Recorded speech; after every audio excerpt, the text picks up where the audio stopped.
adiantamos um pouquinho, meus caros irmãos e irmãs. Hoje, no 7º dia de nossa novena, a nossa padroeira, Nossa Senhora das Graças, no domingo, na liturgia de nosso Senhor Jesus Cristo, Rei do Universo, ou simplesmente Cristo Rei. E nessa solenidade, então, nesse 7º dia, celebramos Nossa Senhora, Rainha e Medianeira de todas as graças. Reflitamos um pouquinho primeiro o que significa celebrar Jesus como sendo o nosso Rei, como Cristo Rei, como Rei do Universo. Interessante, meus caros irmãos e irmãs, o modelo de Rei de Jesus proposto para nós nessa liturgia. O Cristo Rei que nos é apresentado aqui no Evangelho, o Cristo crucificado, no alto da cruz, sendo zombado, ou seja, depois de ter sofrido todas as humilhações, a prisão, o espancamento, o açoite, carregar a cruz, ser crucificado e padecendo aí para morrer na cruz, é apresentado essa figura como sendo o nosso Rei. Essa liturgia, como o padre explicou nas últimas 2 semanas, ela completa para nós uma caminhada litúrgica, o ano litúrgico, e esse ano, mais precisamente, o ciclo litúrgico. Bom, um modelo de rei, a proposta de reinado, como fazer parte desse reinado, qual o sentido desse reinado para as nossas vidas. Bom, em Israel, na história de Israel, sempre existiu uma grande expectativa com relação à figura do rei.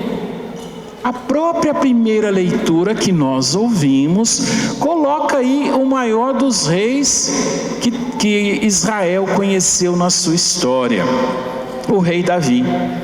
E um momento aqui crucial, A história de Israel é assim, depois da experiência de sair do Egito, fizeram um tempo no deserto, depois entraram na terra prometida, se organizaram em tribos autônomas. E essas 12 tribos, elas tinham um esquema de funcionamento, Não tinha um rei, Tinha sim o que ele chamava o período dos juízes. Toda vez que surgia uma contenda, uma pessoa sábia era escolhida para mediar as possíveis situações. E assim, a história de Israel foi por muito tempo.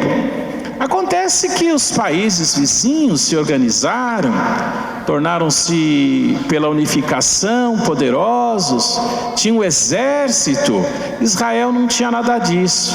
Sentindo-se vulnerável, eles chegaram à conclusão que eles precisavam ter um rei. A primeira experiência que eles fizeram foi um rei chamado Saul, mas que Saul, de uma certa maneira, não chegou a ser uma unanimidade, E dentro dessa caminhada, Saul também acabou se apoiando num jovenzinho chamado Davi, colocado ali também para ser o guerreiro desse exército. Davi foi se revelando com uma forte e uma grande habilidade, tornou-se aí de soldado um comandante, de comandante aí um general, e muito respeitado. E como fala aqui as tribos chegando até ele, fala assim: olha, quando Saul era o rei, de fato era você que de uma certa maneira resolvia, tomava conta. E o que aconteceu? Esse modelo de reinado com Saul acabou se implodindo. Aí das 12 tribos, aquela que era mais ao sul, chamada de Judá, que era maior, acabou pegando Davi, que ele era de lá, para ser o rei de Judá. E aí ficou o reino do sul, Judá, com Davi o rei. E o reino do norte é justamente que ficou sem ser Davi o rei. A leitura coloca exato momento em que eles se reúnem em Hebrom. Aí vem essas 11 tribos e falam assim para Davi: por favor, Davi, você é carne da nossa carne, né? Ossos dos meus ossos. Na verdade, nós somos o mesmo povo, a mesma fé. Seja também o nosso rei. Aí Davi vai ser o rei de todo Israel, Israel e Judá, tudo junto. Israel conhece aí o seu período melhor, de grande estabilidade, de grande progresso, de grande riqueza. Davi, com todas as suas habilidades aí como comandante, ele conseguiu de uma certa maneira trazer uma expectativa e trazer uma paz. Mas sabe como é que era a paz de Davi? Era assim, um confronto, país inimigo, era derrotado e passado a fio de espada. Aí você tem paz, né? E aí nessa prosperidade Israel, né, acabou desejando ao longo da história, né? Depois de Davi teve Salomão, filho dele, e depois de Salomão, pronto, se dividiram e nunca mais conseguiram ter essa mesma situação. Então no coração de Israel um modelo de rei, qual? Davi.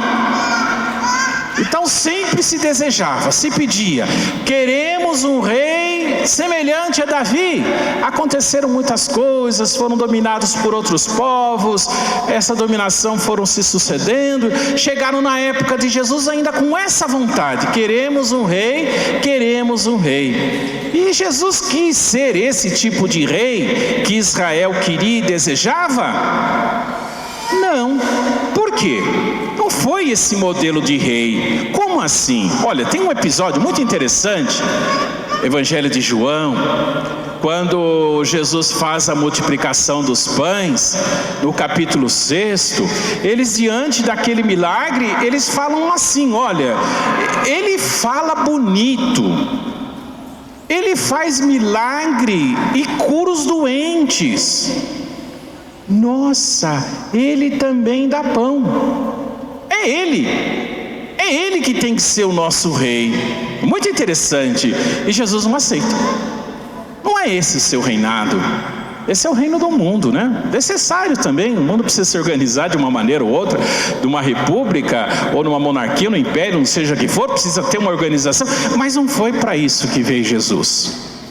O reino de Jesus é diferente. A proposta de Jesus é diferente. Por isso, por exemplo, se Davi conseguia a paz pela força das armas, a proposta de Jesus é que nós consigamos a paz pela força do perdão, da misericórdia, do amor. Os reinos, eles são medidos, o poder dos reinos, dos países, da república que o seja, eles são medidos pela sua riqueza. Quanto mais tem, mais rico, mais poderoso. O poder de Jesus, meus caros irmãos e irmãs, é o contrário. O poder vem pela partilha. Quanto mais repartimos, quanto mais partilhamos, quanto mais amamos, mais rico aos olhos de Deus nós somos. Olha que diferença. E a compreensão disso, meus caros irmãos, ou a compreensão disso, a verdadeira compreensão disso, leva uma verdadeira compreensão do sentido de nossas vidas. O porquê, para quê, como fazemos essas escolhas, como na verdade somos chamados a caminhar para Deus, a sermos de Deus, a viver o amor de Deus. Jesus, muitas vezes querendo que fosse, as pessoas querendo que eles fossem rei, ele não aceita. Hoje a liturgia, fechando essa caminhada, coloca Jesus, de que maneira? Crucificado. Uma expressão máxima de seu amor, de sua doação. E tem diálogos aqui muito interessantes nesse evangelho. Começa com as autoridades. Olha, cuida da sua vida, resolva o seu problema, desça daí, aí você vai ser o rei. Não. Os soldados insultando Jesus, um dos ladrões insultando Jesus. E nesse diálogo aqui com os malfeitores, é uma mensagem muito significativa. Se um insulta o outro, diante de Jesus, ele reconhece: olha, Senhor, aqui nós estamos porque estamos merecendo.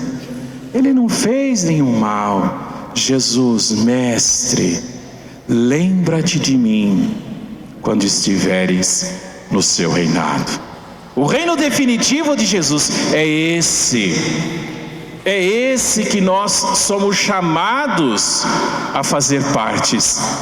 É esse o reino da doação, da entrega, dos verdadeiros valores do Evangelho, para que nós possamos ter paz pelo amor, pelo perdão, pela misericórdia. Esse é o reino de Jesus. Esse é o reino que celebramos. Esse é o reino que coroa toda a existência de Jesus, do qual nós somos chamados a ser verdadeiros súditos, fiéis discípulos, vivendo também esse amor. Hoje celebramos então o 7º dia de nossa novena, se Jesus Cristo é o Rei, Nossa Senhora coroada no céu como sendo nossa Rainha.